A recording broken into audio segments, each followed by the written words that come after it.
Eh, Shalom, perkenalkan nama saya adalah Efrasa Nugrumba. Saya dari kelas A2 semester 5 akan mempresentasikan mengenai perkataan yang timbul akibat adanya undang-undang. NPM saya 213015043. Jadi materi pertama yang akan saya bawakan yaitu pengertian mengenai perkataan yang timbul akibat lahirnya undang-undang. Jadi perkataan yang timbul akibat lahirnya undang-undang itu mewajibkan seseorang untuk melakukan atau tidak melakukan sesuatu. Perkataan ini tidak timbul dari perjanjian antara para pihak, akan tetapi timbul langsung berdasarkan undang-undang yang berlaku. Dan dasar hukumnya tercantum di dalam pasal 1320 Kitab Undang-Undang Hukum Perdata atau biasa kita singkat dengan KUH Perdata. Pasal tersebut menyatakan bahwa setiap perkataan yang menyebabkan kerugian kepada pihak ketiga atau bertentangan dengan undang-undang akan dibatalkan atau biasa kita sebut dengan batal demi hukum.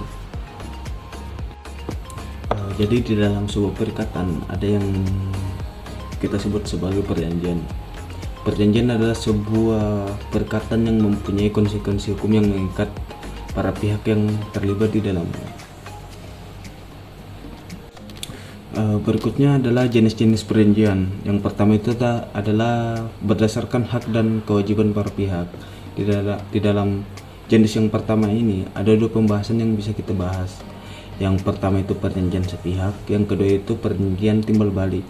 Perjanjian sepihak adalah perjanjian yang berkaitan dengan dua pihak, namun yang terlibat di dalamnya hanya satu pihak, didampingin oleh seorang saksi dan satu buah materai. Yang kedua itu perjanjian timbal balik. Perjanjian timbal balik ini menimbulkan kewajiban pokok bagi yang terlibat di dalamnya. Misalkan itu perjanjian jual beli. Jenis yang kedua itu yaitu berdasarkan keuntungan yang diperoleh oleh para pihak dari suatu perjanjian. Di dalam jenis ini juga ada dua pembahasan yang bisa kita bahas. Yang pertama itu perjanjian cuma-cuma, yang kedua itu perjanjian atas beban. Perjanjian cuma-cuma ini adalah perjanjian yang memberikan keuntungan kepada satu pihak, contohnya hibah. Yang kedua ada perjanjian atas beban. Perjanjian atas beban ini adalah perjanjian di mana prestasi dari pihak yang satu merupakan kontrak prestasi dari pihak yang lain, dan antara kedua prestasi tersebut terdapat hubungan hukum. Jenis yang ketiga itu adalah berdasarkan nama dan tempat pengaturan suatu perjanjian. Di dalamnya ada yang pertama itu perjanjian bernama. Perjanjian bernama adalah perjanjian yang mempunyai nama sendiri. Maksudnya perjanjian tersebut diatur dan diberi nama oleh pembentuk undang-undang berdasarkan tipe yang paling banyak terjadi dalam kehidupan kita sehari-hari. Perjanjian ini diatur dalam bab 5 sampai dengan bab 18 di dalam KUH Perdata. Yang kedua adalah perjanjian tidak bernama. Perjanjian tidak bernama adalah perjanjian yang tidak diatur dalam KUH Perdata, tetapi terdapat di dalam masyarakat. Perjanjian ini seperti perjanjian pemasaran, perjanjian kerjasama, dan di dalam praktiknya perjanjian ini lahir berdasarkan asas kebebasan berkontrak di dalam mengadakan suatu perjanjian. Jenis yang keempat itu ada berdasarkan tujuan perjanjian. Di dalam jenis berdasarkan tujuan perjanjian ini ada dua pembahasan yang bisa kita bahas juga. Yang pertama itu perjanjian obligator, yang kedua itu perjanjian saklik. Yang pertama perjanjian obligator. Perjanjian ini adalah perjanjian yang dimana kedua para pihak sepakat untuk mengikatkan diri untuk menyerahkan suatu benda kepada pihak yang lain. Yang kedua itu adalah perjanjian saklik. Perjanjian ini adalah perjanjian dimana kedua belah pihak menetapkan atau melakukan perjanjian untuk melakukan pemindahan satu hak dari seseorang kepada orang lain. Berikut kita akan masuk ke materi selanjutnya, yaitu teori lahirnya sebuah perjanjian. Teori yang pertama itu adalah teori pernyataan. Teori ini mengatakan bahwa satu perjanjian itu akan terjadi pada saat kedua belah pihak mengirimkan sebuah pernyataan tertulis maupun tidak tertulis kepada pihak yang lain, dan pernyataan itu biasanya berupa kesepakatan atau tawaran, persetujuan, atau hal lain yang menunjukkan sebuah kesepakatan. Dan kelemahan dari teori ini adalah sulit menetapkan kapan lahirnya sebuah kesepakatan. Teori yang kedua itu adalah teori pengiriman. Teori ini berfokus pada pengiriman pernyataan oleh satu pihak. Menurut teori ini, perjanjian terjadi pada saat pernyataan tersebut diterima oleh pihak lain. Misalnya pada saat seseorang pengirim surat tawaran kepada penerima. Perjanjian dianggap terjadi ketika surat tersebut diterima oleh penerima surat. Teori yang ketiga itu ada teori pengetahuan. Teori ini lahir untuk mengatasi kelemahan dari teori pengiriman.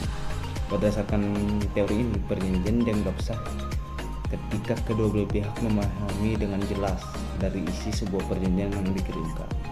Dan yang keempat itu ada teori penerimaan. Balik lagi, teori ini juga itu untuk mengatasi kelemahan dari teori pengetahuan.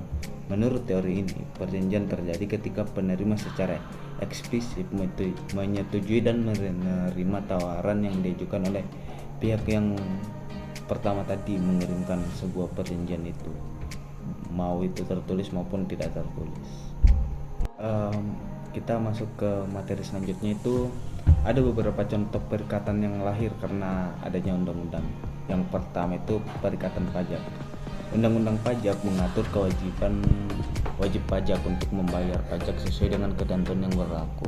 Wajib pajak memiliki perikatan untuk melaporkan penghasilan dan pembayaran pajak sesuai dengan ketentuan undang-undang pajak. Yang kedua itu ada perikatan restitusi. Dalam kasus tertentu, undang-undang bisa menentukan kewajiban seseorang untuk mengembalikan atau mengganti nilai harta benda kepada pihak lain yang telah dirugikan. Misalnya dalam kasus penganiayaan atau pencurian, undang-undang mengatur kewajiban pelaku untuk mengganti kerugian kepada korban. Contoh yang ketiga itu adalah perikatan tanggungan. Undang-undang bisa mengatur kewajiban seseorang untuk menanggung hutang atau tanggungan yang timbul dari perbuatan orang lain.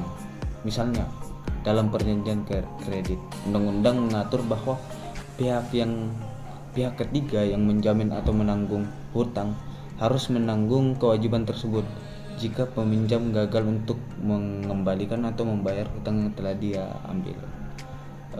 Terus contoh yang terakhir itu ada perikatan pemulangan barang temuan.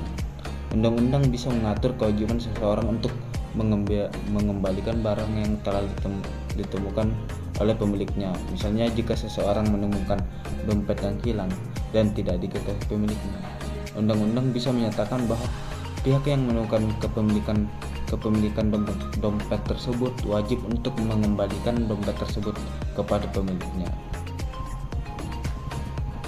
Perikatan lahir karena undang-undang memiliki kekuatan hukum yang sama dengan perikatan yang lahir dari perjanjian antara para pihak.